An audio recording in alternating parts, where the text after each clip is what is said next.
입시 코칭 나만 따라와.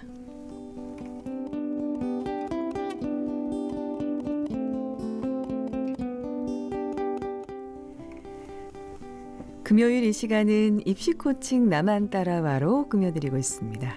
오늘도 입시 컨설팅 전문가인 박용택 원장과 함께하겠습니다. 원장님 어서 오세요. 네, 안녕하십니까. 박용택입니다. 네.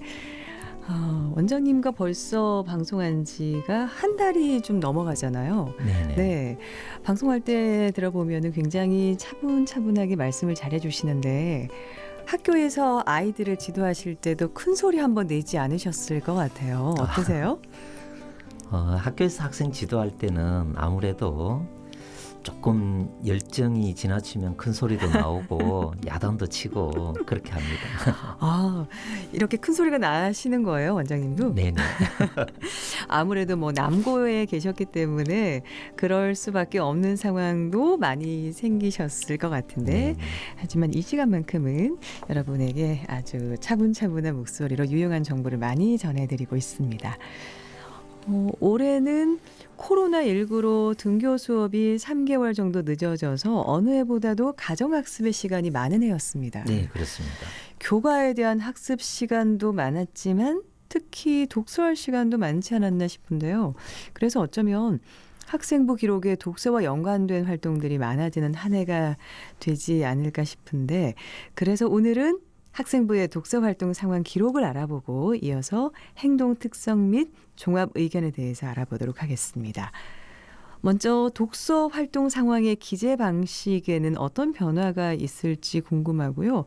기록되는 내용들도 어떤 내용일지 궁금한데요, 원장님. 네, 독서 활동 상황의 기재 방식은 변화가 없습니다. 그렇군요. 네, 교과 관련 독서를 하고 학년의 교과 담당 교사에게 독서 기록을 제출하면 과목란에 책의 제목과 저자가 기록되고 담임 교사에게 독서 기록을 제출하면 공통란에 책의 제목과 저자가 기록됩니다. 그러니까 교과 관련 독서와 그 외의 독서로 나뉘어서 기록이 된다는 건데 그런데 독서 기록장을 제출해야 한다고 하셨는데 어떤 내용을 몇 자나 기록을 해야 할까요?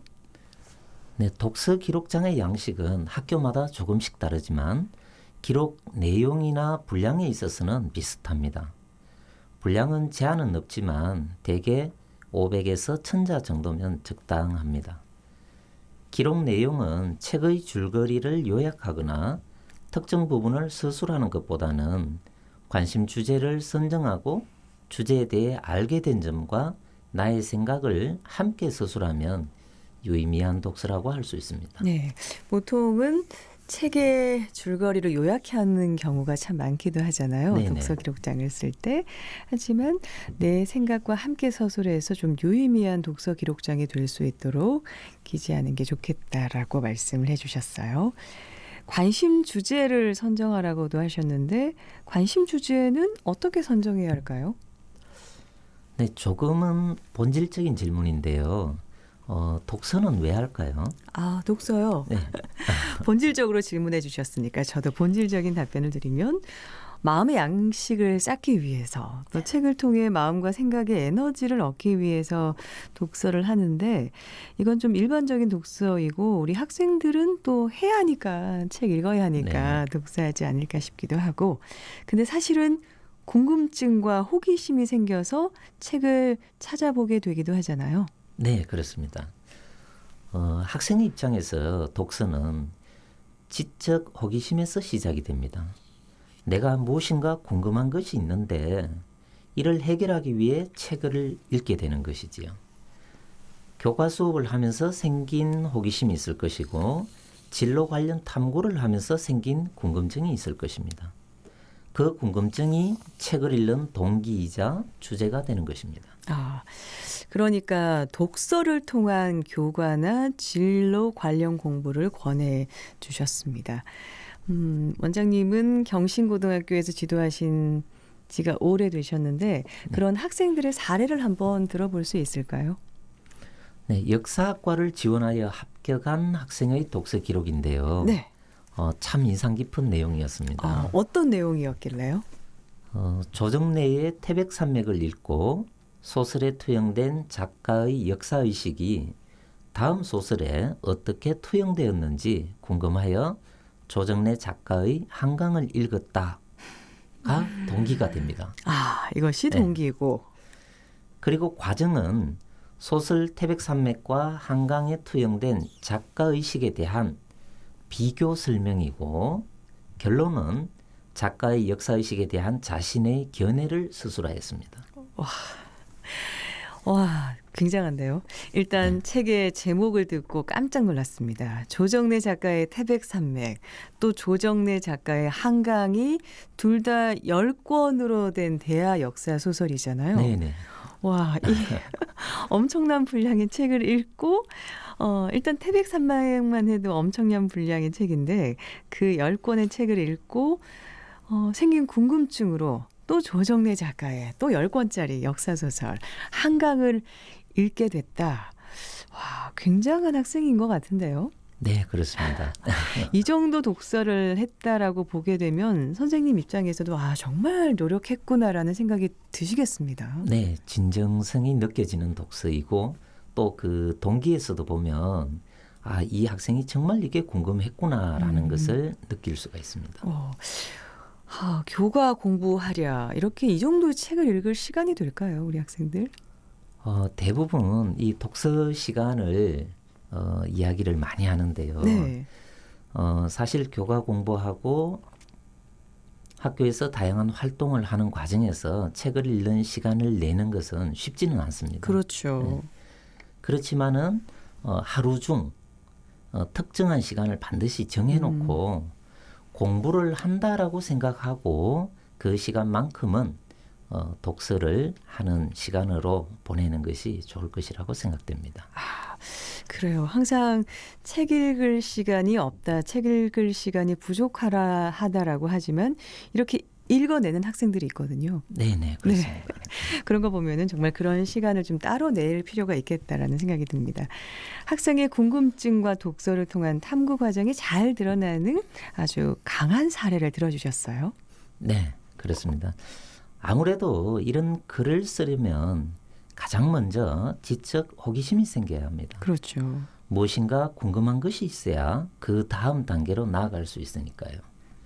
그런 점에서 주제를 뭘로 해야 할지 모르겠다고 이야기하는 학생들이 있다면 궁금증에서 출발한 독서가 아니라 정해준 책, 의미 있어 보이는 책, 추천 도서 등을 읽게 될 때 이런 반응이 나타난다고 볼 수 있습니다. 네. 사실 보통은 필독서나 추천 네. 도서를 찾아서 읽게 되는데 결국 지적 호기심에서 독서를 시작하라는 네네. 그런 말씀이잖아요. 그런데 그래도 힘들다면은 추천 도서라도 읽어야겠죠. 아, 그럼요. 그렇습니다. 그러면은 독서 활동 상황은 또 대학에서 어떻게 평가가 되죠? 독서는 학업 역량 및 전공 적합성을 평가할 수 있는 항목입니다. 독서는 지식의 습득 과정이며 부족한 학업 능력을 만회할 수 있는 기회이기도 합니다. 네.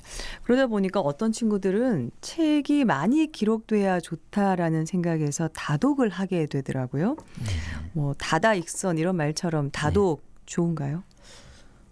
기본적으로 다독을 하는 것도 좋지만 앞서 말씀드렸듯이 시간적으로 그만큼 여유가 생기지는 않을 겁니다.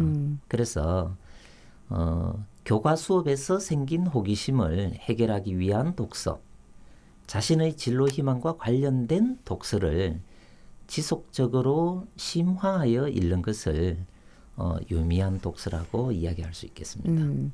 여기서도 연결성을 강조를 해주셨습니다. 혹시 독서 활동 상황과 관련해서 유의할 점이 있을까요? 네, 독서는 학생부 종합전형에서 면접의 주요 질문 대상이 됩니다. 그래서 꼭 읽은 책의 독서 기록만 선생님께 제출해야 합니다. 그렇습니다. 꼭 읽은 책의 독서 기록만 써야 되는데 사실 대입 면접에서 면접관이 독서와 관련된 질문을 했을 때 읽지 않은 책이라면은 바로 표시가 나겠죠. 네, 학생이 당황하고 얼버무려지겠죠. 네. 그렇습니다. 우물쭈물 대답을 못하게 되는데 그러면 더 큰 감점을 받게 되나요? 감점을 받기보다는 그 독서 항목과 관련된 평가에서 그 부분이 제외되는 거죠. 아, 그렇군요. 반드시 읽은 책을 독서 기록장에 쓰도록 해야겠습니다. 먼저 한 곡 듣고 얘기 더 이어가도록 하죠. 테이크 대시예요. Back for Good.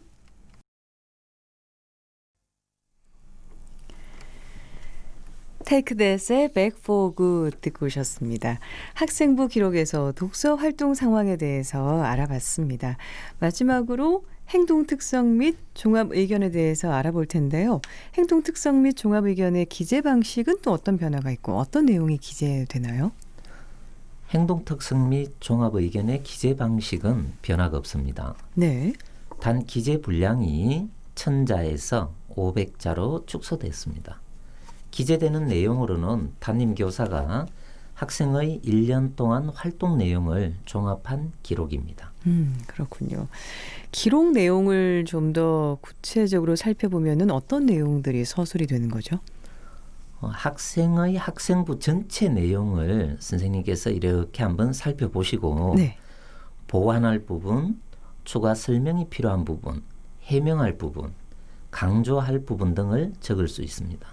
또한 어떤 학생인지 구체적인 상황이나 사실적인 행동, 사례 등을 통해 나타내는 것이 중요합니다.